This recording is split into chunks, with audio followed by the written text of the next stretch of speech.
A familiar face in his neighborhood of Southeast Washington, D.C., Corey Knight spends his days helping former felons rebuild their lives.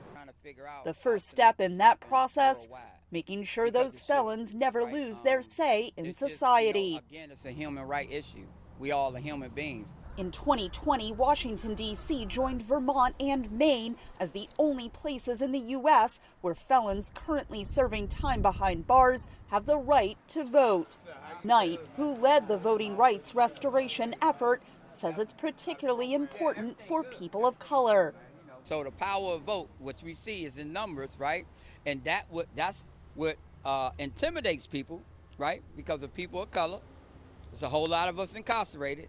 And so one of us, if all of us get together and vote, it's going to, it kind of intimidates people. So they're trying to close our mouth. Opponents say currently serving felons have given up their say in how society runs. Individuals who are convicted of serious crimes and who are serving time in prison have shown that they are not willing to abide by the rules and laws that we have set up as a society. So why would you give them the ability through voting to decide what those rules and regulations are, ones that they say they're not going to abide by? Most opponents acknowledge felons should have their rights restored once they serve their sentences and pay back fines. The current process in 27 states. But the process was anything but simple in Florida, where only a small fraction of the 2 million former felons could determine what they owed so they could pay their fines in order to vote.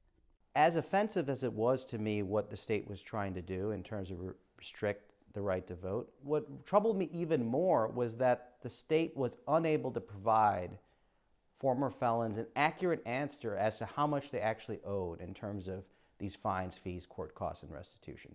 Sokatmi co-created Free Our Vote to provide felons with a database to learn how much they owed the state, providing 20,000 former felons with the ability to vote in the 2020 election in Florida. Back in D.C., Knight is working to restore rights in states with even bigger populations, New York and California. We definitely want to assist in every way to make sure that we can help people of color have a voice and have their human rights back. In the past 2 decades, half of U.S. states have changed felon voting laws, but more than 5 million ex-felons are still barred nationwide from voting. Catherine Gibson, VOA News, Washington.